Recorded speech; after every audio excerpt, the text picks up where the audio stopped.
Wake up already. It's Friday. It's Cardinals week. The Niners need a win. Brock Purdy is returning. Is that a good thing? We got a lot to get to. Let's go.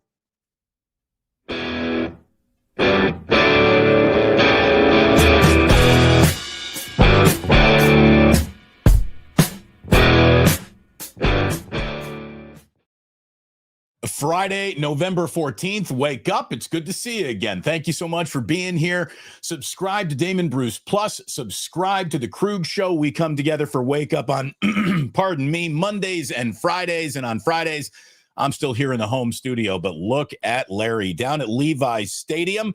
And like you said, it is Cardinals week once again here, Larry. And look at the camera work.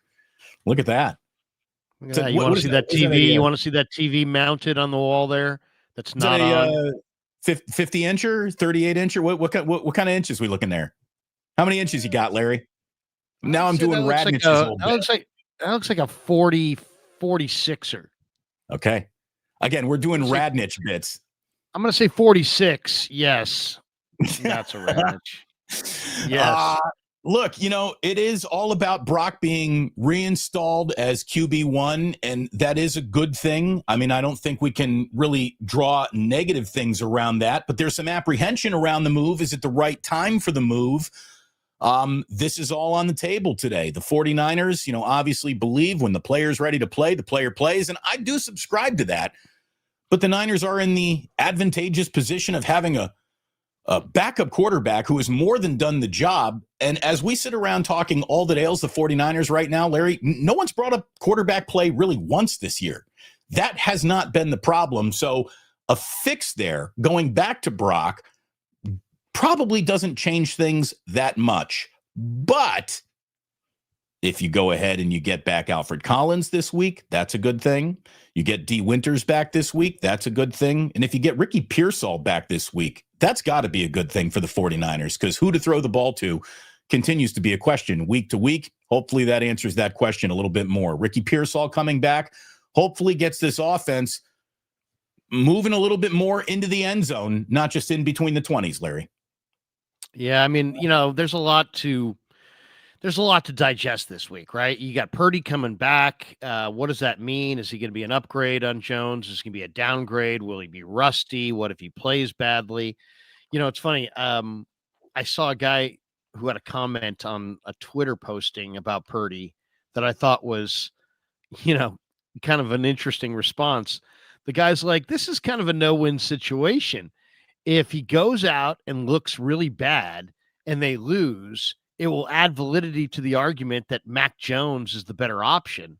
But if he goes out and dominates and then the 49ers put up 35 points and look amazing, then the organization looks kind of foolish that they didn't, try to get some defensive help at the trade deadline. So it's like, we'll see what he looks like. Obviously, I the one difference between Brock and Mac is that, Purdy really isn't even though he doesn't look like this physically, he's actually a big play hunter. And that's what he does. He looks down the field. He's aggressive down the field, and he throws the ball down the field. Now, the Niners don't have any receivers that can get down the field until Ricky Pearsall came back. So it's kind of good timing that Pearsall's back. But I think, what does Brock give you? He may, in an ideal world, he gives you mobility, playmaking ability, the best knowledge of this offense, and a downfield passing, mindset. But the question is, do they even have the receivers to go downfield? Does he have the arm strength to go downfield with the turf toe, which is very much in question, in my opinion? And then the ultimate question is, does their thoroughly mediocre offensive line with holes on it and a rotation at left guard, can they stand up to this Cardinal defensive front and give Brock time to look downfield? So I think I think this game is a lot more challenging than people think. It always is. Every division game always is. The interesting wrinkles, though, like why I'm glad it's Arizona right now, Larry, is because if there is ever a good time to catch Arizona, it seems like that time is right now. They have 18 players on their injury report this week. they're going to be challenging the San Francisco 49ers with a group of who wide receivers that the Niners have been putting out recently. There's a lot of football fans who are casual football fans who probably can't name a single 49er receiver right now. It is going to be that times two. It's going to be that on steroids for the Arizona Cardinals this week. They're very, very banged up. And the single Arizona offensive weapon or option that puts the most fear of God into me isn't even playing in this game. Kyler Murray running with the ball and being able to scramble all over the 49ers and pick up third downs with his legs, almost easier than with his arm. That scares me. And Kyler Murray ain't playing. This is Jacoby Brissett. And Jacoby Brissett, I think, is a lot more beatable than Kyler Murray based on who the 49ers are and what they do, how they, first of all, what the Niners do to pressure quarterbacks right now is an issue, period. So give me the less mobile guy. Not that Jacoby Brissett is immobile in any way, shape, or form, but he gets pressured on 47.8% of his dropbacks since Brissett has come back, since Brissett has been inserted for Kyler Murray. Getting to him is easier than getting to Kyler.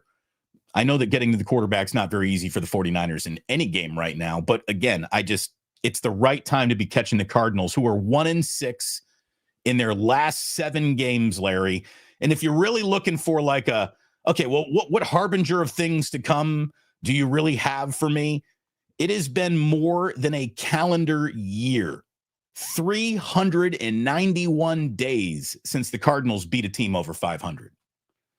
So the 49ers. Yeah, but it's, I'll push back and say, hey, look, it's only been 2 weeks since they rolled into Dallas and dominated them. And that was a Dallas team. That Dallas team had 5 sacks of Jacoby Brissett. It was 35-0 Seattle at halftime last week. No, I realize, but 2 weeks ago, Jacoby Brissett the Niners, we can play this game all we want. The Seahawks totally dominated Houston, and the 49ers got dominated by Houston the very next week. So I wouldn't necessarily look at what Seattle does. Seattle's got a much better defense than the 49ers, and they can pressure you on all 3 levels. I think when you look 2 weeks ago, the Cardinals rolled into Dallas, put up 27.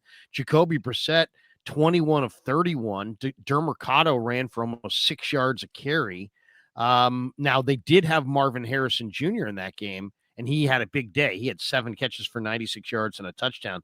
But, the 49ers, Trey McBride is one of the best tight ends in football. They still have Greg Dortch. They still have Michael Wilson. Wilson is got speed. If you have no pass rush up front, this is my big fear in this next month is that look at these quarterbacks. It's Jacoby Brissett, Dylan Gabriel, and Cam Ward.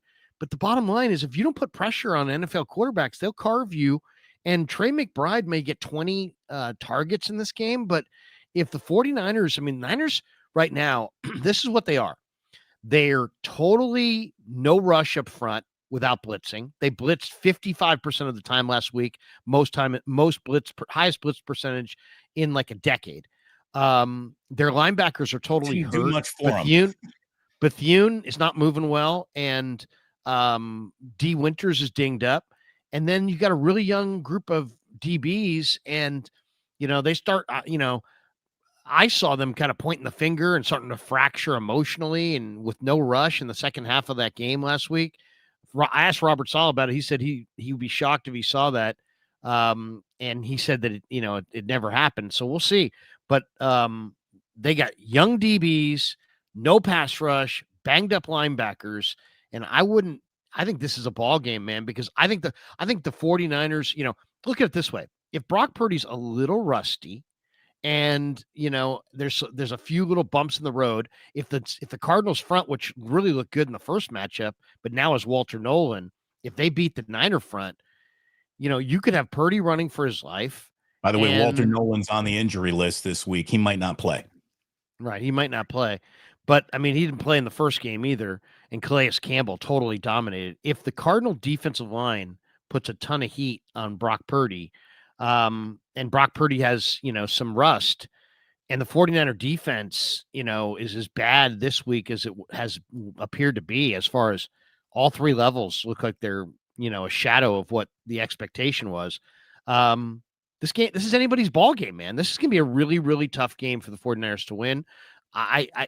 They may blow them out because the Cardinals are kind of this loser franchise, but you know what? I don't think so. I think they're going to have a hard time producing any kind of rush on Brissett, and I think they're going to have a hard time covering McBride.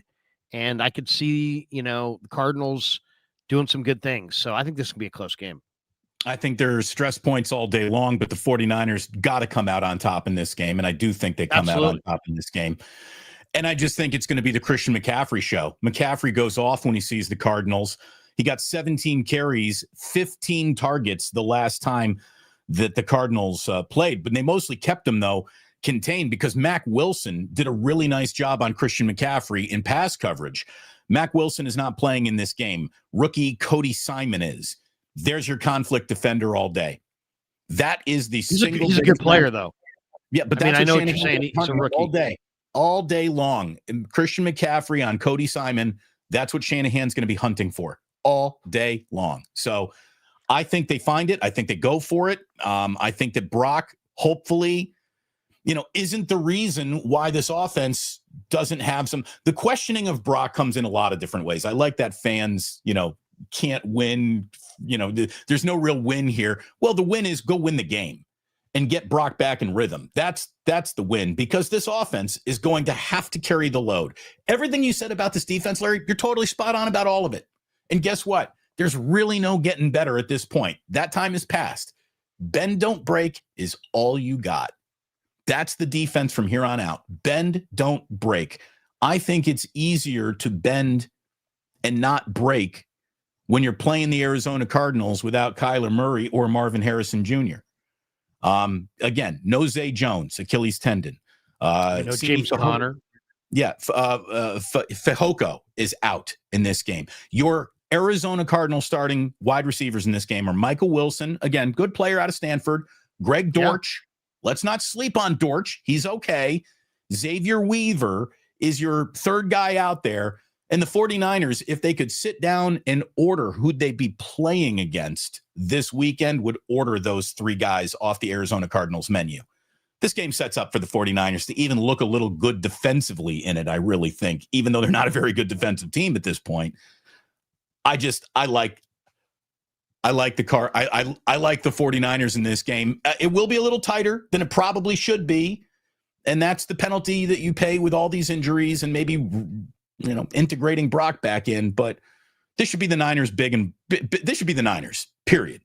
I mean, serious. Well, I mean, there's a lot of factors here. I mean, you have a quarterback that hasn't played in a long time.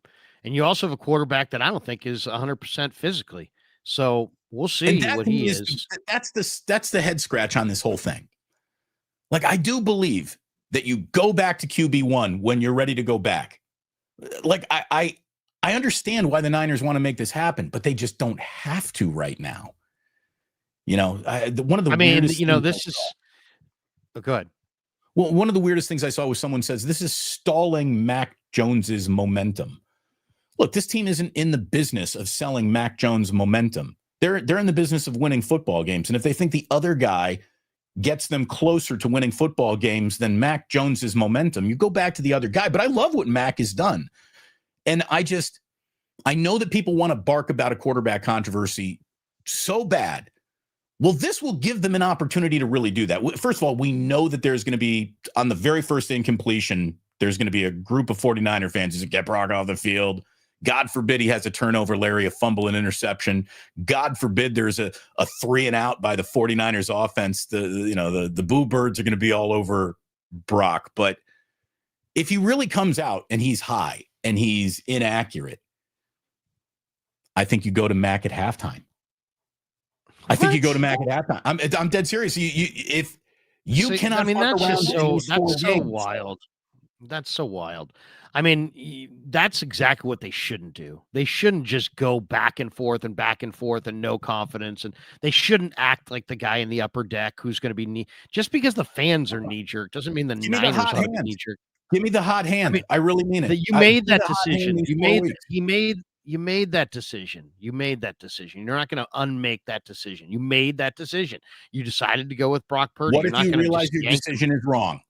What if by the middle of the second quarter, Brock This is is the decision.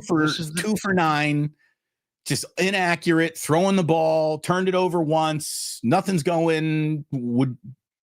I would go whatever it takes to win today. I mean, that you would ruin your culture. You'd create all kinds of chaos. They're not gonna do that. I don't expect that to happen. I mean, that's a worst case scenario, but I don't think that's gonna happen. I think that would be an awful situation. It wouldn't be good. And it wouldn't be good. It'd be That's really, what's really bad. up here. If Purdy is damaged goods, what he's setting up is they're going back to Purdy and they're going to stay with Purdy and he's their guy. And they paid this guy. I mean, these guys they're keenly aware of this situation and all the different parts of how this could potentially go. So they didn't go back to Brock in a knee-jerk way. They gave him a long time off, and now they're going to stick with him. My guess is he'll have to be literally hurt before he gets knocked out, before he comes off the field. But I mean, he may be hurt. I mean, that's the other thing. It's like the guy that I'm seeing at practice still looks like he doesn't plant on his right foot, still looks like his passes are kind of loopy, still looks like he doesn't like really feel good running, is more of a slow build up and then a quick darting guy like he used to be. To me, I understand why he wants to come back. But I totally disagree with it. And I think he's not ready, but look at it this way. If you're Shanahan and Lynch, you got a good quarterback room. You got a good quarterback chemistry. Shanahan's already said it, Damon. The injury's not going to heal between now and the end of the year. So I think you probably let Brock come back when he wants to come back, when he says he feels good enough to come back. I'm sure that everybody's discussed all the different options. They kept him off the turf. They kept him away from the Rams. They see a nice, soft landing spot right here for him. And it is a soft landing spot, but if he's not up to it, it's going to be a huge negative for the team. But I think get to at least duck behind the curtain of, hey, we gave it a shot. We wanted to get him back out there. Everything was trending in the right direction, but man, he got out there and that toe just started barking again. And at halftime, we went back to Mac. There is a way to PR yourself through that decision, whether it be true or not. Well, also you have to, you want the perception to be that you gave Brock the best opportunity to come back. It wasn't like, oh man, you just threw him to the Wolves in his first game. No, you didn't throw him to the Wolves. You're at home. I mean, you're on the road, but basically it's almost like home because there's no real home field advantage there. But you're playing the Arizona Cardinals, a team that last week gave up a ton of rush yards. I would imagine the game plan will be a heavy dose of CMC and Brian Robinson, a lot of running. And I mean, Sam Darnold threw 12 times last week. And I said to Kubiak, I said, would you like to replicate that game plan? And he's like, yeah, I mean, they got up 35-0 and then they ran it the entire second half. But yeah, if the 49ers could get up in this game, I think they would take the ball out of Purdy's hands and run the heck out of it. But I don't see that happening. I see the 49ers having a hard time. Brock's going to be a little rusty. And Pearsall, who's his number one receiver down the field, they're going to take some shots. He's rusty. And even though they've been practicing, Damon, I just think there'll be enough rust and inconsistency there to make the offense just be okay. And then I don't think the 49ers defense can stop anybody. And that includes Jacoby Brissett and Trey McBride. And I don't even know who's running for the Cardinals. It could be Michael Carter. It could be DeMercado.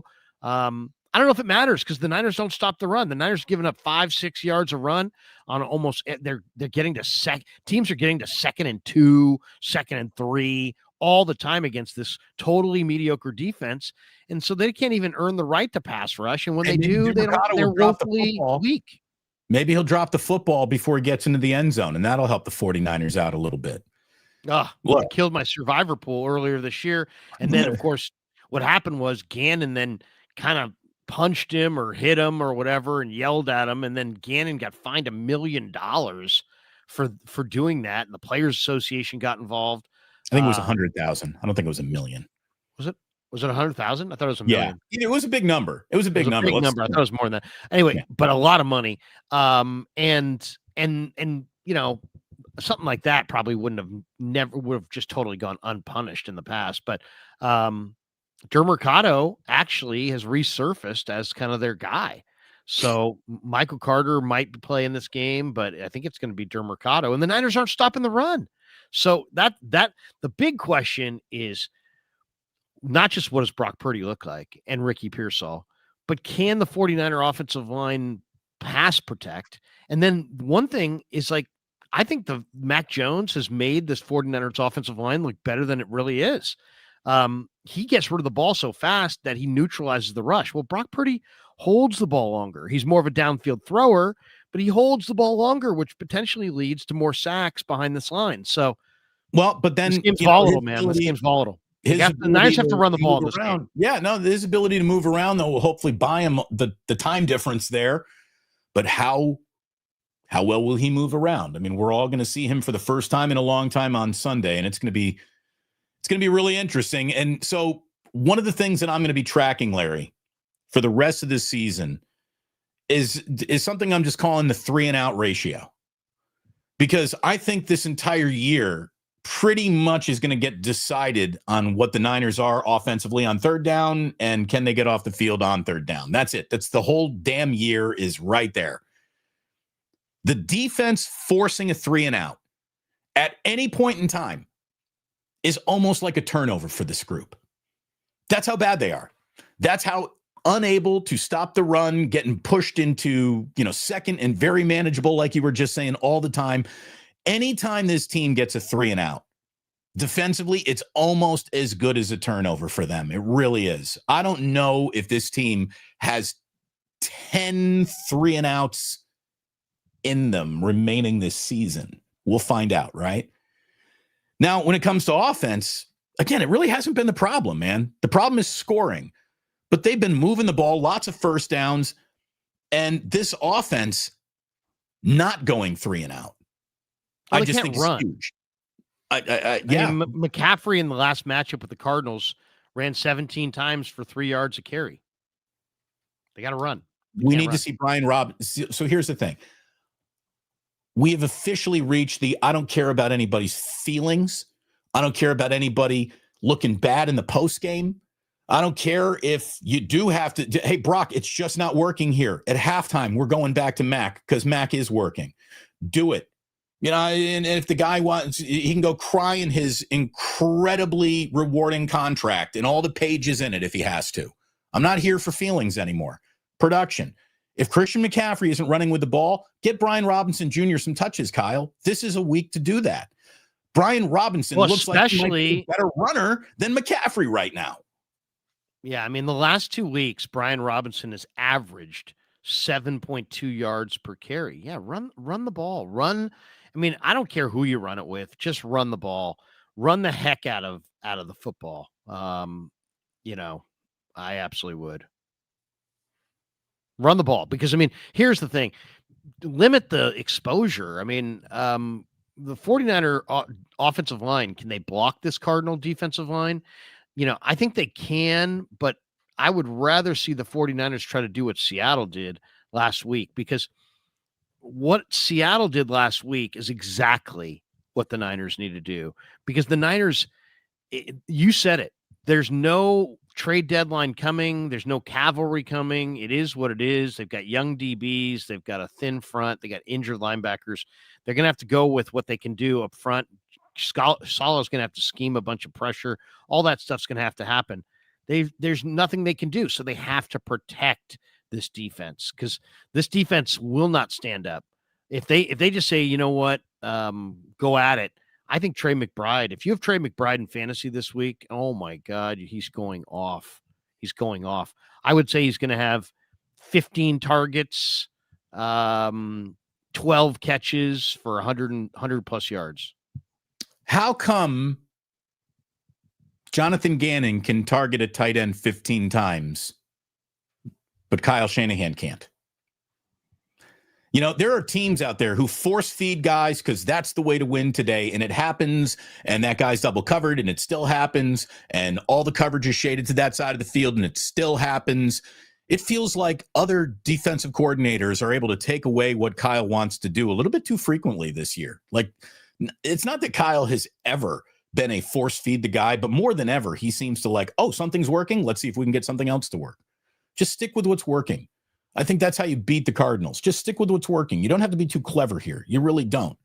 Kind of an interesting soundbite, Larry. I want to bring this up and share it with you. Did you see the video of Arizona Cardinals defensive coordinator Nick Rallis talking about facing Shanahan multiple times? Did you see that video? Yeah. Did you share it with your audience? Because I have it. I thought it was pretty interesting. I got it too. I can bring it up real quickly if I want to share this because I think it's interesting. From Monday, you know, it's from early in the week. It is from earlier in the week, but it's kind of interesting. And let me just roll it out because we criticize Kyle for being a little bit too predictable, and everybody's onto him. And this speaks to, you know, the opposite of that. He was asked, does it get easier to face Shanahan because you've coached against him so many times? And here's the answer. He took away from the first matchup with that offense. I mean, yes and no. Like, first matchup, sixth matchup since I've been here, you know. No matter what, it's hard to prepare for. I actually just left the meeting with the coaches, kind of going through some things that are difficult. And I said, keep watching and let me know what you guys figure out here.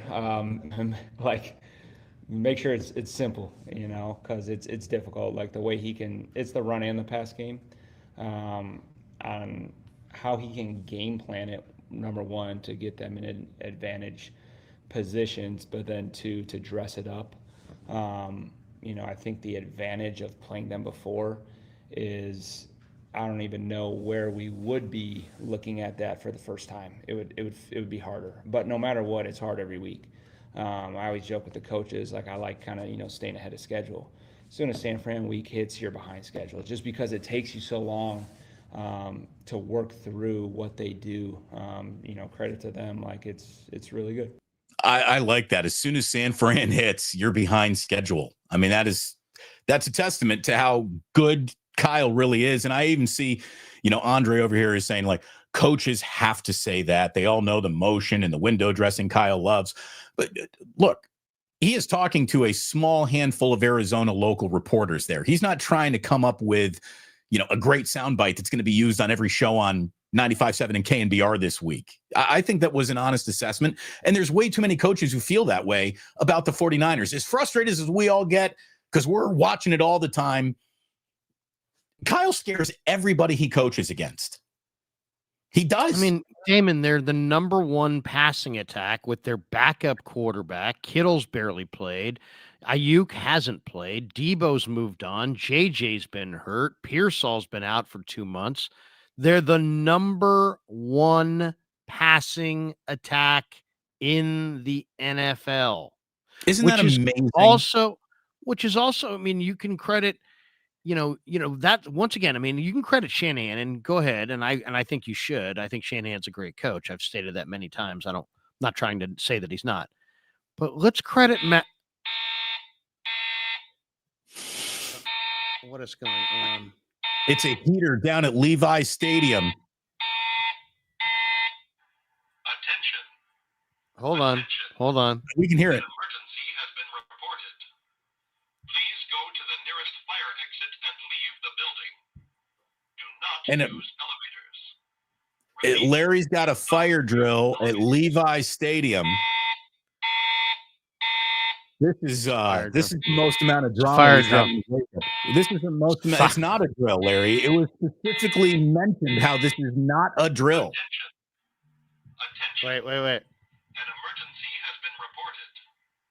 Please go to the nearest fire exit and leave the building. An emergency has been reported. Do not use elevators. Don't use elevators. I'm not going to use any of the elevators. I'm also probably not going to leave. Is there anything in the world that makes you not react with like an emergency as much as a fire drill? An emergency has been reported. Well, especially since Go to the nearest I'm like fire exit five and leave the building. 5 steps from the door, and I don't hear On the ground smelling floor of a building. Yeah, you're okay. Larry's on the not ground going to floor get of a stadium. this is not going to be some Copacabana situation where Larry burns down inside the. Oh, see, they already turned it off. False alarm, Larry. I was thinking about locking the door, maybe, just in case The show somebody's goes gonna come on. in, tell us to leave.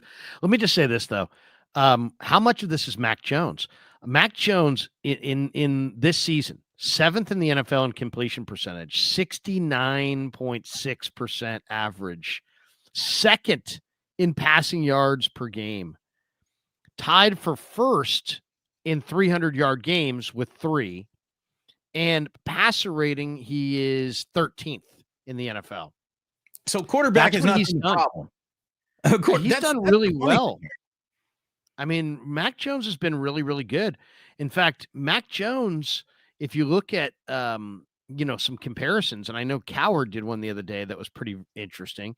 Mac Jones has got a better completion percentage than Justin Herbert. He's throwing for more yards per game than Justin Herbert. He has the same number of 300-yard games as Justin Herbert. He's got a higher passer rating than Justin Herbert. He's When did Justin outplayed. Herbert become the gold standard for quarterback play? Well, no, I'm just saying that's just an example. This is a Okay. Coward example. He's living in LA. But then he's like, this season, Mac Jones's numbers are comparable to Dak Prescott. Same completion percentage. Mac's thrown for more yards per game. Mac's thrown for more 300-yard games. Mac's got a slight like 97.6 to 98.8 passer rating. And that's Prescott, who a lot of people think, oh man, Prescott, he was like an MVP candidate a couple of weeks ago. And then the other one that's really interesting is if you watch the Mac Jones against Patrick Mahomes or against Baker Mayfield, they both, very similar numbers. Mac's got a better completion percentage. He has for higher passing yards per game. He has equal yards per attempt. He has 2 more 300-yard games. He's got more first downs, and these are better numbers than Baker Mayfield, who a lot of people think is really damn good. And then the other one that's just really amazing is Mahomes. This year, Mahomes' completion percentage, 64%, Mac's at 69, passing yards per game, 261 for Mahomes, 268 for Mac. Mahomes has got 1 300-yard day. Mac's got 3. Mac's got a 97.4 rating, 98.2 for Mahomes. I mean, he's right there with Patrick Mahomes. Which is why I'm dead serious. Larry, if Brock comes out and it ain't right for the first half of football, I'm going to Mac at halftime. And I know that's not that's nobody's ideal plan. I don't think you can, that's dude. Ideal plan. That's nobody's plan. But here's the thing. I am hot handing this bad boy. The rest of the way, that's not knee jerk. I'm going back to a guy who's dominating the league, as you just said. You put up a shadow comparison between this guy and Patrick Mahomes and Justin Herbert. Knee jerk shit. We got 60 minutes to beat the Cardinals. So Brock, you get 30 minutes. It's too reckless. It's like somebody hiring you saying, Damon, you're going to be our guy in afternoon drive. And then you know what? You have 3 segments that they don't like. And all of a sudden the guy's like, you know what? We're actually going to this other guy. And it's like, no, dude, you committed to me. You paid me. You signed me to the contract. Oh, no, here's the thing. You're going forward with me. You committed to me, Brock gets paid in full, Larry. Brock gets paid in full. But here's the deal. Who are you replacing me with? Who are you replacing me with? Are you replacing me with Larry Krueger, who we all know is more than capable of doing the job on an unbelievably similar level? I mean, there's a difference there. There's a difference. But wouldn't you say that's bad leadership? You would say to me that's bad leadership. And it is bad leadership. If you're not going to do that, you shouldn't have been let on the air in the first place if you don't sound good. But here's the thing, Larry, I've never failed over 3 seconds. They already made that evaluation. They've made that evaluation. This is the total fallacy. Anyway. Here, you want something more to add to your point? Here's something that adds even more to your point. In the last 8 starts, Mac Jones in the last 8 starts, 5-3 record, 69% completion percentage, 268 yards passing, passer rating of 97.4. Brock Purdy in his last 8 starts, 2-6 record, 66.8% completion percentage lower, 249.5 passing yards lower, 92 passer rating lower. So in the last 8 starts, Jones has outperformed Purdy. Yeah, And, I'm going back to the quarter. Here's the thing. I don't care if Brock fucking cries in his $50 million a year quarterback. I'll take it a step further here, Larry. You want to go? So I declared one thing this week. I'm the first content creator to it's officially time to promote John Lynch out of decision making. It's goodbye, John Lynch. That is my one offseason recommendation. I think I've seen enough from draft picks and reaching like 100 spots in the draft for the wrong guy over and over and over again. I like you, John, but you got to be removed from the equation. I don't see how the 49ers win a Super Bowl with John Lynch picking the players. So that is my point that I made this week. And I'm going to make another bold point here. Guess what? Give Mac a chance to win. And if Mac continues to look good, if for whatever reason, by hook, by crook, by injury, whatever, we have yet to see the last of Mac Jones, and Mac comes back and he looks good and Brock just didn't look particularly good. Guess what we got? We do have a quarterback controversy going into next season. And I'm just going to tell everybody in training camp, may the best man win. We got an open competition for QB1 in the 2026 49er training camp between 2 quarterbacks who we both like very much and are both under contract. That could be happening here, Larry. That could be happening. If Brock is he's under contract. If Brock is damaged goods and has this huge contract, I am going back to my backup quarterback who is playing well without thinking about a millisecond of Brock's feelings, position, social media. I don't give a shit. If it's 14-0 Arizona at halftime, I got Max starting the third quarter. I think that's terrible head coaching. Because here's the bottom line. What's worse head coaching? Going back to an injured quarterback when the other guy's playing pretty damn well. Yeah, but once you made that decision, I don't think you undo that with one bad half of football. But you just don't. This is your guy. You've been saying this is your guy. You've said that this is the right time. I mean, I'm skeptical. I told everybody what I saw going into the Jacksonville game. His throws looked high. He didn't look comfortable. He looked kind of sore. He wasn't moving that well. He looked like he didn't want to run.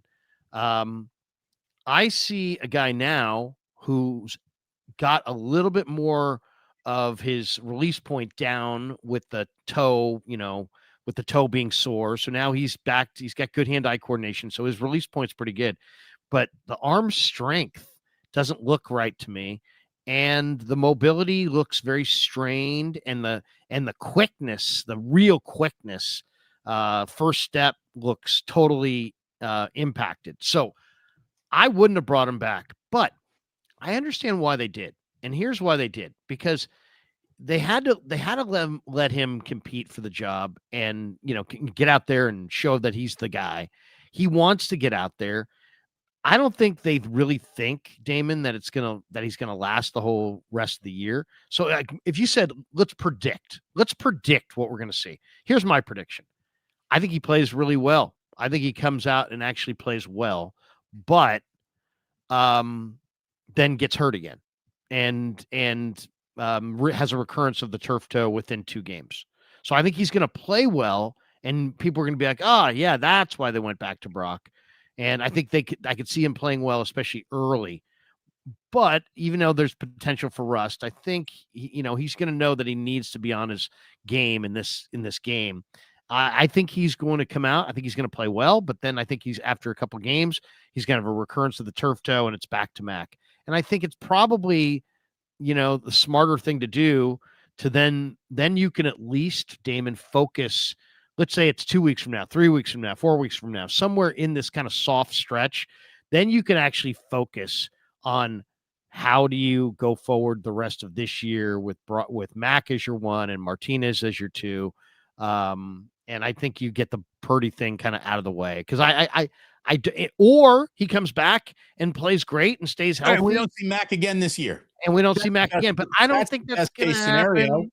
I think he's going to play a couple games, play pretty well. So it'll like quiet down the people who are like, oh, Purdy's not good. Purdy's not the guy. Purdy's not the guy.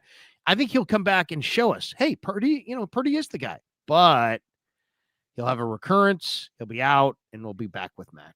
That's just my guess.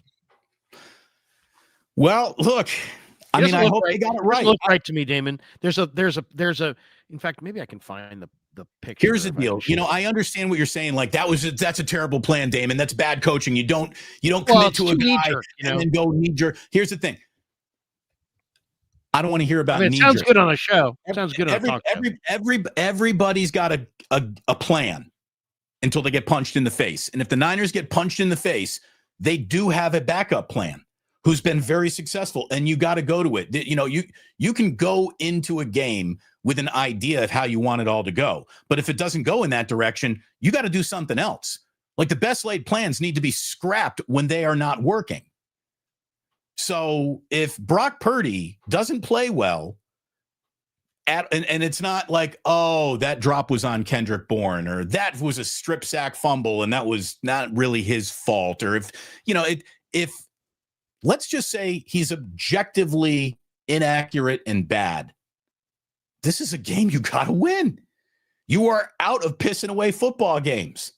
You did that against Jacksonville. But, so dude, wouldn't you admit, though, I mean, if he does that, oh, my God, he's inviting the circus to town, and he's smarter than that. And I'm going to show you something, though. But here's the thing. That's why I wouldn't do this at this time. That to me is you can't win here. Let me show you this little picture. You tell me what you think of the right foot of Brock Purdy on this, okay? This is just practice video. This is what I see as well. Now, you can see the other quarterback in the screen, but just try to isolate on just Purdy and just try to isolate.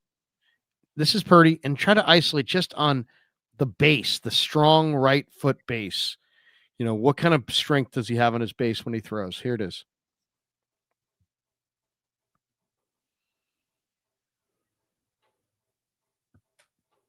He looks ginger. He looks like he's pulling it up more than he's pushing off of it.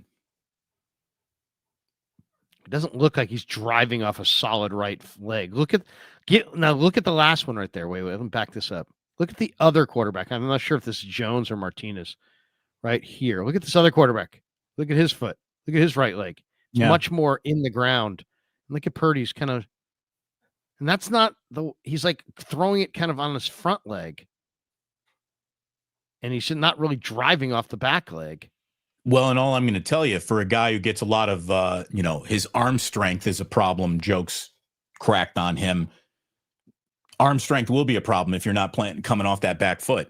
If you're all arming it out there, he'll throw an interception this week. Not only that, his balls to the sideline look loopy. The receiver's catching it. It's not zipped out there. It's like it's thrown. He's accurate. Like I could see a lot of corner routes, because that corner route, Damon, you can just kind of drop it in the bucket and you're kind of throwing it with some loop to avoid with touch. And I could see him throwing that ball pretty well. But it's when he needs to the 12 to 18 yard cuts, the ins, the outs, where you got to really zip it, or when you're on the wide side, the wide hash, and you're on the other side of the hash, and you're throwing to the wide side of the field, and you're trying to stick it in there. You got to be able to make that throw. He doesn't have that same zip that I saw in July. So to me, that's what I'm seeing now. They claim Kubiak claims he looks great. Brock claims he feels great. So bring on the game. Let's see it. But if I had to predict, I would say he'll look good. He'll have pain. He'll start having issues with movement. He'll get hurt, and they'll be back with Jones. And by the way, yesterday I thought kind of an interesting thing. John Lynch is really talking up Adrian Martinez. We really like Adrian Martinez. We really like what he's seen. I think there's more to Adrian Martinez than people think. I really do. And I don't think it's the worst thing in the world if the Niners had to go forward the rest of this year with Jones and Martinez if Purdy can't go. So, but I do think now is I don't think it's the right time for the team or for Mac, but I think it's the right time for Brock to get out there. And that I think is the most important thing, and that it's the right time for Brock, because you don't want to be seen as, you did Brock wrong. You want to give him the best chance to succeed in his return so that there's no questioning you. I kind of see it the other way, Larry. I see it the opposite. I do think they're making the wrong decision at the wrong time right now with Brock, and more time is prescribed by 3 out of 4 dentists when it comes to turf toes. So I would have absolutely waited to the bye week. I would not have removed Mac from this situation because he's been so good in this situation. The Niners have a lot of problems. Quarterback play has not been one of them. By reintroducing Purdy, you are gambling that it won't be a problem. A problem won't arise here.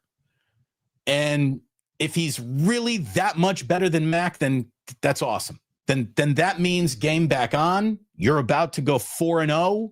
You're going to be sitting at 10 wins before you even get to your damn bye week. Like, that's going to be fantastic. I hope it all happens, man. I hope Brock Purdy looks incredible, and there's no doubt about whose wallet says bad motherfucker on it. I want it to be him. I do. But there's no more season left to dick around with. And that's the thing. There is a lot of season left. But they're running out of just, there's the win that you were counting on. There's the win that you were counting on. There's the win that you were counting. This is a win that I think that they're counting on, and they need it. And I'm telling you, man, I don't care about feelings, perception, bad juju. I am putting a better player in a game if I'm watching a player struggling. There was a report last week that if Jones and the Niners had won the game against the Rams, that they were going to commit to Jones going forward this year. Now, I don't know if that's true. That's horrific coaching and roster construction and management. That's ridiculous. That was the report last week. From who? So, was it Rappaport, Pelissaro? One of the main guys had that if Mac played well and they won the game, that they were going to commit to Mac. He did play really well. He played well. He's not the reason why they lost. And they didn't commit to him. So, I mean, my whole thing would just be like, hey, look, how do you pull out a quarter when your quarterback's playing this well and in this kind of rhythm, and the other guy's got an injury that needs rest? I mean, to me, it seemed like the obvious thing. What do you want? Do you want Brock to be there in the playoffs? If so, wait till the bye week and then let him play that last stretch of the season and into the playoffs. But I think he wanted to come back now. They brought him back too early against Jacksonville. They claim it wasn't a mistake, so we'll see. I mean, so in other words, there is no making any mistakes. It's like you brought him back. You brought him back against Jacksonville, and he clearly wasn't ready, and he had a recurrence of the injury. Was it a mistake to bring him back? No, it wasn't a mistake. So if we're there, if you're at that point, then you really can't. You can't really be honest with yourself. You're just basically saying everything for effect at this point. I think the 49ers as a franchise have credibility on some issues and lack credibility on other issues. And the credibility that they lack the most in is injury management. Full stop. When it comes to injuries, San Francisco 49ers, I'm sure you're going to screw it up more than I'm sure you're going to get it right. And that's what I'm worried about in this whole thing. The way that they deal with, suffer from, through injuries, it's absurd. It is abnormal compared to other football teams in this league. So when it comes to them saying, yeah, we got this thing managed right, okay, we'll see. We'll see. I would not have gone to Purdy at this time. By the way, I say that 100% maintaining that Brock is the quarterback. But right now, as you've said many times leading up to this week, I think Mac is better healthy than Brock is with a turf toe. So who leads the NFL in passing? Is it the 49ers? The 49ers. Okay, considering they have no offensive line protection, a running game to complement them, or wide receivers that anyone would really want, I would say the quarterback's been pretty damn good. Well, you know what's so frustrating about this thing, too, is that there's, Brock described it yesterday as a turf toe variation. And then he was asked, what about surgery? And he said the recommendation from the doctors was that he didn't need surgery. Well, Joe Burrow had a more severe turf toe. He had the surgery. He's done the rehab. And now they're saying Joe Burrow may be back at some point healthy, over the turf toe. So it's like, was it worth having the surgery? Is it better to have the surgery? I don't know. I'm not a doctor. I mean, they listen to whoever they listen to. But to me, it was very odd. It's like, okay, so the guy didn't play for a couple weeks. Then you put him out there. Then he had a recurrence. Then he probably took like maybe 1 week, maybe 2 weeks maximum off practice that I didn't see him out there. Maybe it was just 1 week. And then he was out there the Monday after the Saints game. And then he's back on the practice field practicing in a limited fashion. But, it's like, that's not staying off of it. And then, I don't know, it's just very weird. He hurts himself week 1, Seattle. They go to, they then, what was it? They go to the New Orleans in week 2. He practiced for that game. Well, no, he didn't practice after the Jacksonville game. There was 1 week where he didn't practice. But then he was back out there the week after. And it's like, the doctors that I talked to said that you want to stay off it. Now, was it turf toe? He says it was a turf toe variation. So who knows? We're just getting all this double talk and side speak, and who knows?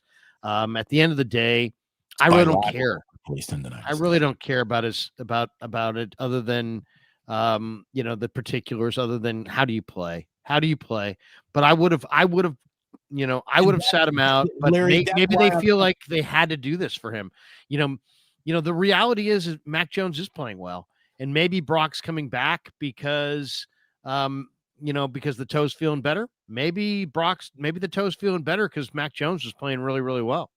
Who knows? So there's a lot at work here. Now, Brock said, "Hey, I love Mac and what he's done," and I'm sure he does because, and I'm going to mention this to Shanahan later. When I was in the CFL, we're having a staff meeting in like the mid 90s, and Kay Stevenson, who was the former head coach of the Buffalo Bills, came in, and we were talking about our quarterback room. And at the time we had David Archer and we had Kerwin Bell was our backup, and they were pretty good. They were pretty good guys, pretty tight. And Kay Stevenson's point was, the culture of your quarterback room is vitally important, and that the culture of your quarterback room will eventually, over the course of the season, become the culture of your football team. And that's where I think the 49ers are really in a good spot, because the culture of their quarterback room this year is very, very healthy. And great.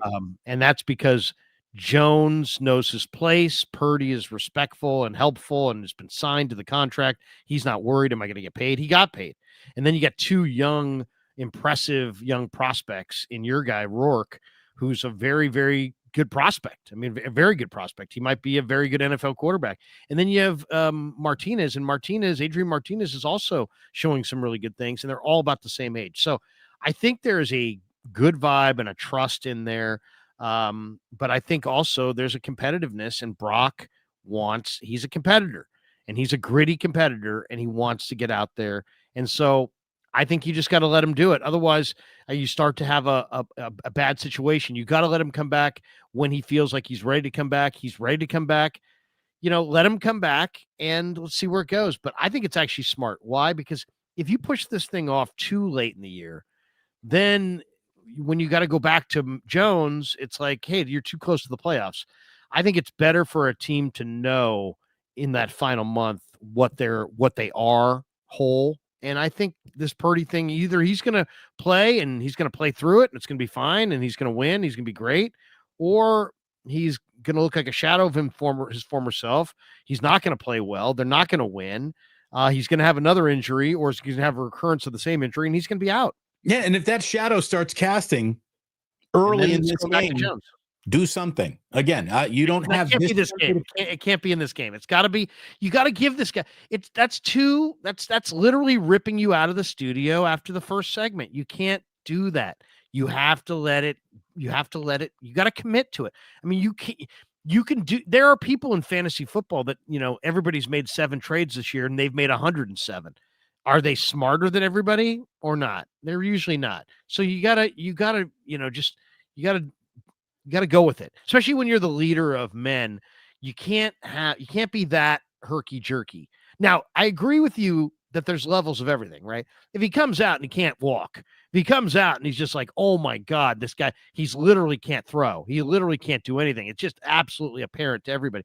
But Damon, they've been practicing for weeks and Shanahan's seen what it looks like. And you've been saying all of it is basically unimpressive. Well, I'm not there for practice. I'm only there for the warm-ups. And what I can tell in the warm-ups is that he looks pained when he runs. He doesn't have that same quickness. That's a big part of his value proposition. And then his accuracy didn't look good. Now the accuracy looks pretty good. It's just there's not a lot on these passes. Doesn't seem like there's a lot of zip. Now, I'm not there for the full practice. It's more of a warm-up, so maybe he's warming up, but it doesn't look good to me. The portion I'm seeing looks like the arm strength is a question and the escapability is a question, and I would stay with Jones because I think it's really hard to get good quarterback play, and Jones is playing really well. But I do understand if they feel like Brock's going to get hurt again, you might as well get it out of the way. That's how I kind of look at it. You might as well get it out of the way because I think that. But if you're reinstarting the guy to get the injury that is coming again out of the way, that's just the wrong time to do it. I mean, like I know, but there is no ideal time. Unless somehow you go 14-2 and you lock up the home, some kind of ridiculous great record and you're locking up home field and the games don't mathematically. The ideal time is absolutely the week 14 bye. The only benefit of having a week 14 bye is if your starting quarterback gets hurt and you need all that time to get him healthy again. Otherwise it's a little bit too late in the year. You'd like it earlier. But that's what I would do too. But Brock has a voice here and he wants to play.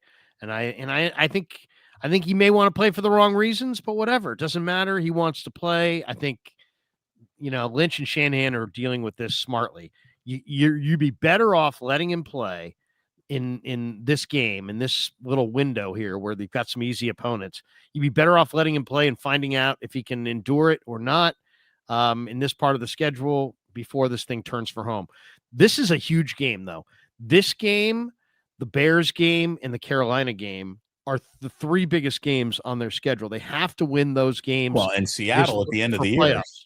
Well, but that's at the end of the year. It's week 18. It's going to be the hay's going to be in the barn most likely by then. I think the division. Yeah, I don't think so. I think the division's not going to be theirs. I mean, they're already a game and a half back in the division. I don't think they're going to outrun those teams by a game and a half. We'll see. That's just my opinion. I think it's a wild card season for them, and I think that Bears game could really be the determiner right there. I mean, that one. The Bears and the Niners are going to be 2 of the last playoff seeds in the NFC for sure. And if the Niners have that head-to-head tiebreaker, that's going to be huge. It will be a game of consequence for sure. There's a few games of consequence out there this week that are big. It's a fun NFL schedule this week. It really is. Larry, before we start doing a kind of look ahead, let me tell everyone, I don't know what you're doing for lunch today, this weekend, but check out Ike's of Ike's Sandwiches. Our good friends at the Dubliner West Portal always got just one of the best bars for you to walk into. Maybe you want to get together with a few friends, watch a little Warriors and Spurs. Wembanyama versus Draymond alone is worth the price of admission.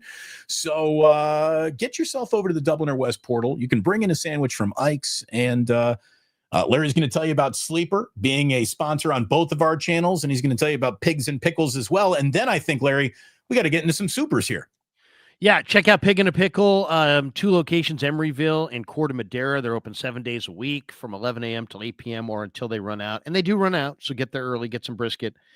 Get some brisket chili. Tell them Krug sent you. I'll be there live on the bye week, December 7th. Join me at Pig in a Pickle for our meet and greet.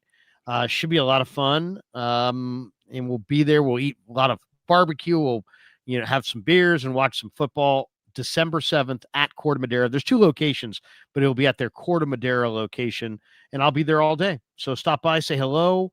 I've already had lots of people say, hey, I'm coming by, so I'm looking forward to seeing all of you guys, and maybe we'll have a KMBR or a Krug Show giveaway prize packet for those who come from the furthest away. Because last time we had people coming from like the Oregon border. I was like, what? You drove down here from the Oregon border? I'm like, that's so impressive to me. So thanks to all of the Krug Show Army. Appreciate all you guys, and we'll see you there on December 7th. Really looking forward to it. And it's a great spot, by the way. If you want to come hang out for a bit, have some lunch, it's a great mall to go Christmas shopping in. Well, first of all, so for those who have not been, Corte Madera, where Pig in a Pickle is, one of their locations, is like the outdoor California mall that you see in movies. Like it's a very, very high end, every place you'd ever want to go mall. Nothing but nice, well-kept Marin MILFs walking all around the place. Nothing but BMWs in the parking lot. It's nice living up there in Marin. Oh, it's a beautiful mall. You're right. It's amazing, and it's the pretty people are definitely rolling around. But anyway, by the way, I love this. I love right here. Hey, you guys remember when Larry was in a burning building? Yeah. Yeah, Larry, how is the emergency situation developing around you? Yeah, it's everything seems to have quieted down. Did they pull that for Diamador Lenore's calf? What are the odds that Diamador Lenore left the building during the fire alarm? I would say probably none. Or any of the players, by the way. Do you think the players ran for the exits when they heard the fire alarm, or do you think they just said, "Hey, what's that? We're not going anywhere"? I'm sure the coaches continued to watch film. That's what I know for sure. But no, check out Pig in a Pickle and join us on December 7th. Also, 49er football season is presented by Sleeper, the fastest growing fantasy platform in the world. It's a one-stop shop. You get blazing fast news, real-time stats, group chat, season-long leagues, and of course, Sleeper picks for daily fantasy. Use promo code Larry. Sleeper will match your first deposit up to $100. Links in the description. Terms and conditions do apply. And thanks to Sleeper for being a proud sponsor of the Krug Show. Also, thanks to Sharp Corners, Sports Cards, and Collectibles. The great Anthony Catania. If you want to order a sports collectible for Christmas, they're at 205 Cypress Avenue in Pacific Grove. But you can call them, 831-521-5264. You can order things online, and you can order things from him. And get this, if you are a Krug Show fan, if you just mention me, say to Anthony, hey, I heard your spot on the Krug Show, he will do free shipping on anything you order between now and the end of the calendar year. So you want free shipping on a helmet that you order from Anthony Catania's Sharp Corners, Sports Cards, and Collectibles. He will send it to you in Columbus, Ohio, or wherever you are for free, which is very cool. So thanks to Sharp Corners for being a proud sponsor. All right, let's hit some supers. And I threw in a couple extra ones in there. Here we go. We got this one from Ernberg. Chances Brendel steps on Brock's toe. 36-17 Arizona. That would be something else. If he stepped right on the turf toe. Just Brendel. Jake Brendel's signature moment. I am become deaf destroyer of words. I went to go see Santa today at the mall, and when I sat on his lap, he asked me, what did I want? And I said, I want the Niners to win a Super Bowl. And he laughed at me. What? That ain't right. Come on, Santa. A little early for a mall Santa. Are you sure that was actual a mall Santa? Have you done the mall Santa with the boys this year? Have you guys ever done the mall Santa? No, we don't do mall Santa. We do Guardsman Tree Lot Santa. There's always a Santa that comes down for Kids Day at the Guardsman Tree Lot. So that's when we get our kids on a lap Santa pictures. Dude, when my kids were your kids' age, I'd be like this. You'd be like middle of December. I'd be like, I thought I heard something. I mean, I would just get my kids into it. Kev, wait a second. I thought I heard Santa. Yeah, he drives around all throughout December. He's always Ozzy is and Kev would be looking like, up the fireplace. Is he? Yeah, he leans in and looks up, and I say, "That's dirty. Get your head out of there." Kid knows. Good things are coming. David E. Any chances Robinson gets more playing time this game? I hope so. I hope the Kyles realize that he's got a player here that can help him win games and run the ball, and he needs to use him more. Seriously. I say Bill that at Kennedy. at the detriment of my own fantasy team, by the way, because I got Christian McCaffrey. So there you go.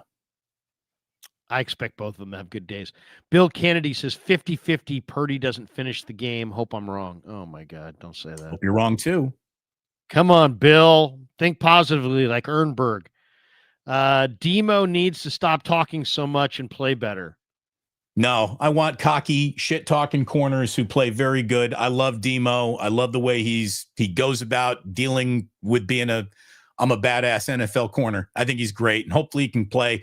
What tweaked calf Wednesday in practice, Larry? There's a little question he could go. If not, I'm guessing we're, what are we looking at? Daryl Luter Jr. starting opposite of Renardo Green with Upton Stout in the slot. If Demo can't go, hopefully he can. Yeah, they'll be okay. I mean, they'll be okay either way. But Ernberg saying, Demo, shut up. Jason 49ers. Morning, gents. Don't worry about no Harrison. Our defense will make their UFL rejects look like Rice, Largent, and Moss. LOL. Yeah, seriously. I mean, it's like, if we at the end of this game, if we're like, I'll tell you this. This is what's going to make me sick, where I'm just going to actually lose my S. If I walk in to a post-game conversation where sycophant media assholes are saying Greg Dortch has got talent, he's got hands, he's got ability. Michael Wilson runs a blah, blah, blah 40. He's legit. If we are talking up Dortch, if we're talking up the greatness of freaking Dortch in the post-game, I'm going to lose my S. We're talking Greg Dortch. Silences Rogers. We got to make the T-shirts there. You got Dorched. Son of a Dortch. Silences Rogers. Rogers struggled with a bad toe. Brock will be off. Oh, great.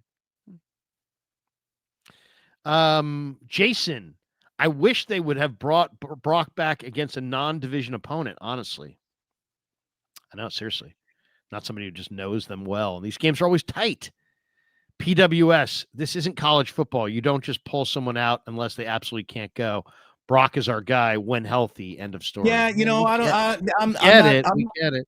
Here's the thing. The reason we don't do things around here because of tradition is the stupidest reason to do anything.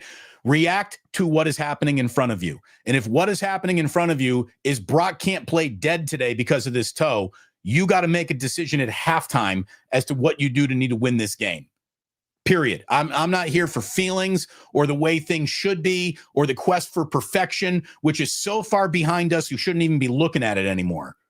You're all about clicks. That's what you're about. You're all about clicks. No more baity. You're all about clicks. Damon's all about clicks. Hey, man, this isn't a starting pitcher. I can already see the people in the chat. Damon's all about clicks. All about those clicks. How many times a week do I get that accusation on comments? Krug, I love you. You're all about clicks. All right. Thank you. Yes. What can I say? I'm not doing this pro bono. Fuji Simeon, you two unveiling any new merch items from the store? Yeah. When Kev stops partying his ass off and traveling to distant lands, I'm gonna get some t-shirts rolling on the Krug Show, and we're gonna have them hopefully in the next couple of weeks for Christmas. On Monday, we're gonna be all out of "You just got dorched" t-shirts. I wish Hennessy had been left in there. I was working on the Niners just needed a shot of Hennessy. I was doing that. I had that shirt in the works, and then all of a sudden we're back with Brendel, king of PFF. PWS. This is what happens to Damon when Hoosiers football is really good. LOL. Hey, look out for our basketball team, man. We actually have an offense. We got shooters. We look out, baby. Indiana. It's Indiana's world. You're just living in it. Indiana basketball. We all know it's a football school. Joseph right. Ernberg. Are we looking at another Willis early retirement? There we go. Ernberg. For who? He's talking about For Brock Brock? Purdy No, potentially I don't being think Brock is career. Ernberg's putting the considering hex on Purdy. I love the negativity of Ernberg. If anybody can be as negative as Ernberg, come aboard. Because, I mean, nothing is better than negativity. But do it with supers. I mean, it's super negativity with supers. Lorenzo, which is, I had a couple teachers that would call me Lorenzo. And I got to be honest, it kind of pissed me off. I was like, hey, my name's Larry. My mom named me Lawrence. Sometimes she'll call me that. Nobody calls me Lorenzo. Does that seem like a fair substitution for Larry? Is Lorenzo? Hey, what's up, Lorenzo? I don't know. Lorenzo, that's a totally different name. But I think Lorenzo is the Mexican or Spanish Lawrence, isn't it? I don't know. Maybe. Like if your name were Joe and your Spanish teacher called you Jose, you shouldn't have any problem with that. I know. But Lorenzo Gonzalez says, why focusing on just that video? There are more. No, I know, but I'm just saying that was an example. It wasn't like he posed for that or tried to design. That was just a glimpse of him throwing the ball. Yeah, I mean, I'm just saying that the arm strength, it's everything. It's the total package. I watched this guy this summer. First of all, I've been here the entire career, so I've seen almost every practice the guy's had. But I also watched him this summer. His arm strength was amazing. Brock Purdy this summer was driving the ball down the field better than I've ever seen before with touch, accuracy, and power. And I don't see that thrower right now. I really don't. And I'm just trying to be honest with you guys. I'm hoping like you guys for the best. I want to see Brock come back. I want to see him thrive. I want to see the Niners win. Right. I want to see Brock play a level of a football game where the words turf and toe aren't even used on Monday. We're not even talking about it. Wouldn't that be great? That's what we want to see, and that's what the 49ers want to see. That's what they're trying to manifest. Our concern is, are they trying to manifest that a week or two early here? Yeah. But yeah, I mean, I'm not trying to say, this is it. I'm just showing you an example. MSQ since 2017, who's drafted better between the Giants and the Niners? I mean, you can put the Warriors in there too if you want to have a who's done less with more conversation. Listen, Justinian Jessup to you. I don't know what you didn't like Justinian Jessup, or are you not a big fan of Nico Mannion? Have you not been watching? Who's that other donkey they drafted? Hey, dude, I don't even know if I'm a fan of Brandon Pajemski yet. That's their problem. Brandon Pajemski. God, send that guy out of town. He is annoying. I'm the Shohei Ohtani of you're not even good. Shut up. You're the Shohei of nothing. Done. This is the most injured team I've ever seen. There needs to be some kind of change. Go lighter in practice. Who the hell is this team's doctor? Stevie Wonder? I think Stevie would even see that these way too many injuries here. Look, I know that they've got to be asking themselves the questions that we're asking out loud all the time. They've got to be internally auditing what they do and don't do, what is different about what they do, what is different about their tap water than anybody else's. Here's what I would do this offseason. I would kick John Lynch up to a promotion that gets him out of the war room on draft day. But he can have a new promotion. He doesn't get fired. He's not dishonorably discharged or anything like that. But Lynch is given a golden parachute upwards. Bring in the smartest young talent evaluator you can find and spend money on in football, and then go hire whatever team, once you do all the research, has the least amount of injuries over the last 8 years. Some team out there is the least injured NFL team over the last 8 years. Hire that fucking trainer. whoever he or she is. Go get them. Dunn says, growing up in the Harbaugh era, something I felt was we never had to worry about everyone dropping like flies. This team needs a priest on standby. It is something else. It is funny when it's by league rule, but when you leave practice, there's always an ambulance that has the engine running outside of practice. Mm-hmm. And I always thought, that's interesting. They have the engine running, but that's the rule. You have to have the engine running. So as soon as the practice starts, they don't just have an ambulance on standby.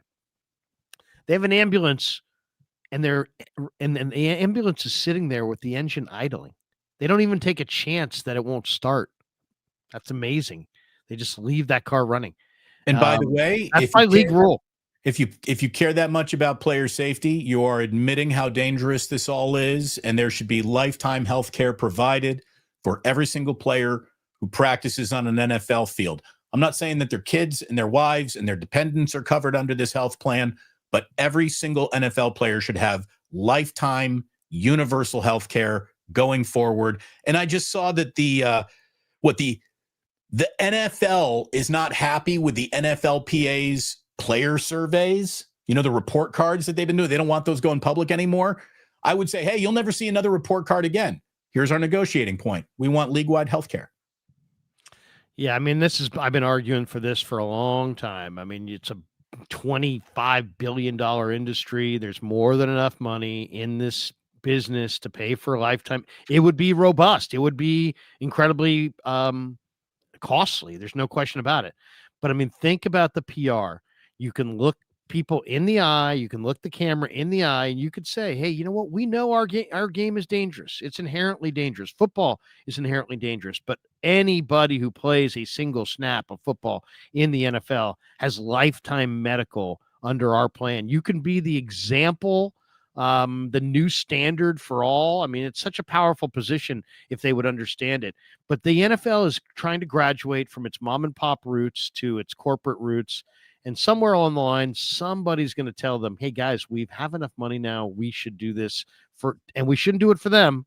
We should do it for us. And you cut a deal with, Blue Cross Blue Shield to be the official athletic endorser. And you just, if it were going to cost you $1 billion to do this, once you sign that deal, it's down to about a half bill. You know what I mean? So there's all kinds of ways to make this work for the players, for the league, from a PR standpoint, and it's the right thing to do, and everyone knows it.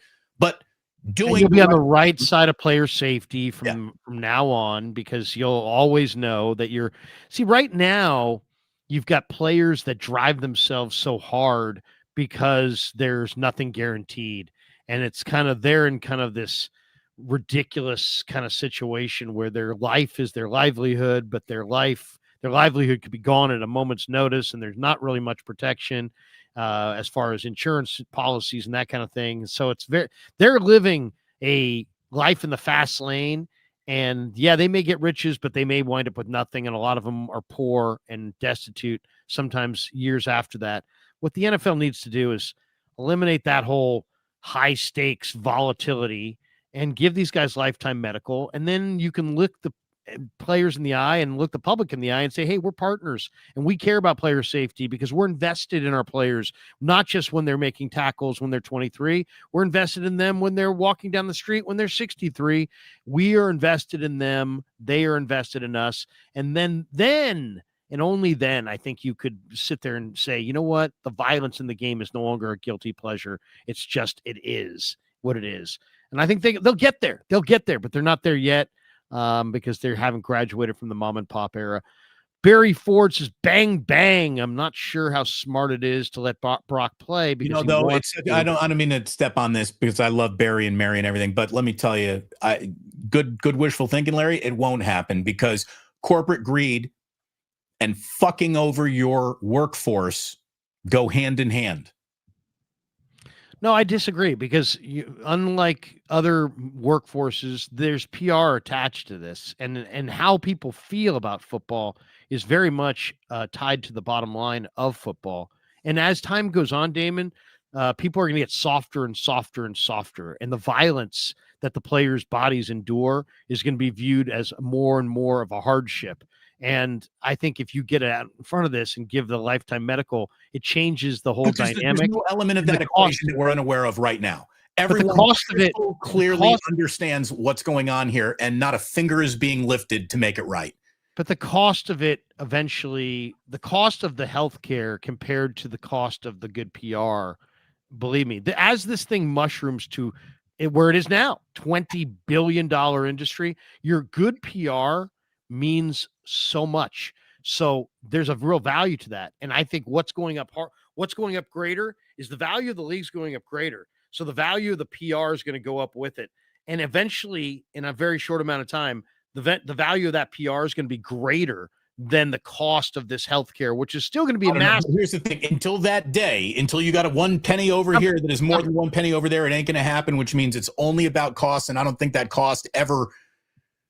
I don't think the cost of that PR ever outweighs the cost of that insurance policy. So I don't think they're ever going to buy it. I totally disagree, because the power of the PR is to be able to push the greatness of football, where all it takes is a high profile death or terrible concussion situation to change. I mean, already the numbers are clearly down across the U.S. in the number of kids playing college or high school football. It's because moms and dads are worried about concussions and that kind of thing. And a lot of that's PR. A lot of that's tied to PR. So I think it's definitely coming. But Barry Ford says, bang, bang. If we're not sure how smart it is to play Brock because he wants to, especially if he's not 100% or if he's susceptible to re-injury. Well, there's risk. There's exposure here to risk that feels like it might have been avoidable and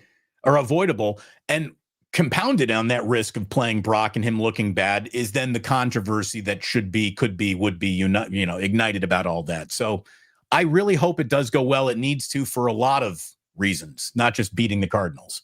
Dunn says, my brother would tell me he put a bear trap in the chimney and it was Santa's last trip. That's awesome. Harry Johnson, hey Dame, how you find time to do these shows and run your business at Pig and a Pickle? Again, hi to Mary. My wife Mary is just killing it in that barbecue pit, and she gets it done. So I want to thank her very, very much. Just like my wife Jillian is behind me here on the Plus. Mary is behind Damon at Pig and a Pickle. We're two different Damons. Fuji Simeon, thoughts on UCLA leaving the Rose Bowl for SoFi? Is that happening? So there's a lot of talk that they want that to happen. There's a lot of lawyers and lawsuits that are going to be there. Well, I mean, look, Pasadena's far away. Renovation? Well, they've got more suites to sell. They've got more. Oh my God. More accommodations. And look, I went to the Rose Bowl last year for Indiana UCLA. It is gorgeous and majestic, and the sun sets, but it is kind of in the middle of nowhere, and you can't help but think it's tough for college kids to get here to come and support this team in some ways. Would it be easier at SoFi? Maybe. Yeah, but the thing is, SoFi is so awesome. Pasadena. I understand where SoFi is like the ultimate stadium down there now. Yeah. So that's really it. All right, that's going to do it for us. Thanks to Pig and a Pickle. We should tell everybody on my end that we're also brought to you by Habas Law. And I want to tell you, one great thing about Habas Law, and I'm very thankful that Habas Law is a sponsor of the Krug Show. But what I'm really, really thankful for is that Habas Law is really invested in the community. And that, to me, is very cool. Very, very cool. They're not just out-of-town guys who don't give a crap. They're actually rooted right here in the community. And they've got a new initiative. The holidays are about warmth and connection and home. But for too many Bay Area, food and shelter are not guaranteed. 1 of 3 people struggle to afford food, and thousands live without shelter. There's lots of families that are in crisis this time of year. There's kids that are going to go to bed hungry. And, the faithful always shows up when it matters most. And our community needs that same approach and that same heart. And this November, join Habas Law supporting Martha's Kitchen, serving 200,000 meals every month to people who need hope. Let's feed more than ourselves, Bay Area. And if you want more information, visit marthas-kitchen.org and you can donate today. Habas Law, always fighting to make it right. Thank you to Omar and Tarek Habas for the kinds of initiatives that make our community a better community. I really do appreciate their sponsorship of my channel, but also of how rooted they are in the community. Once again, Barry wants to know, Larry, does Habas Law handle VA disability cases? I believe so. Give them a call and ask them that question directly, but I believe so. 1-800-INJURED is their number. But yeah, visit Martha's, MARTHAS, Martha's-kitchen.org, and you can make a donation and help feed people during the holiday season. And, I just want to say to all you guys out there, thank you so much for all you've done for my channel, for Damon's channel, for the growth of our YouTube channels. We grind, we work at it, and we appreciate every single one of you guys. And hope all of you and your families have a great holiday season. And obviously, anything that you can do to help others, man, we appreciate you. Absolutely. It's a great community. Harry Johnson says, hey, Larry, can we get some Krug Show merch, shirts? We have shirts right now. If you go to the Krug Show on YouTube and just look under store, there's some shirts there right now that you can order. And my son was wearing one when I left the house today, my 15-year-old. So you can wear that to school? He said, maybe. He said, the kids like it. I'm like, all right. So I may be giving away some shirts, and we're going to try to design a few more themed shirts coming up here in December. But yeah, absolutely. Right now, just go to my YouTube page, The Krug Show, look under store, and there's a bunch of stuff, mugs, t-shirts, sweatshirts, some really cool ones. There's a real cool white one with a Krug Show logo in the middle, and the logo is like a patch, and they sew on there, and Kev ordered it, and it's really looks great. I mean, he wears it all the time. I'm like, man, that's a good looking sweatshirt. So anyway, check that out, and thanks to all you guys for supporting the channel, and of course, Wake Up on Fridays. Damon, I'll give you the final word before we bolt for the door. Don't get dorched. You don't want to get dorched this weekend in any element of your life, certainly in the 49ers and Cardinals game, but you don't want to be dorched at dinner. You don't want to be dorched by your kids. You don't want to get dorched. So avoid any and all dorching this weekend. Good advice for everyone, especially the 49ers. Good luck to Brock, and everyone hit like and subscribe, because we're going to be back here on Monday morning breaking it all down. What happened in Arizona? No one will give it to you better than Wake Up with Damon and Larry here on both of our channels. We thank you all very much for hanging out today. And please do like and subscribe. Bon voyage. Thank you. Larry, that's all I got. Go Sharks! Oh my God, you guys shut out, Macklin Celebrini. You gotta shoot more. You gotta shoot more, Macklin. Now that everybody's watching, now that everyone's paying attention, everybody's leaning into the Sharks. Gotta shoot more.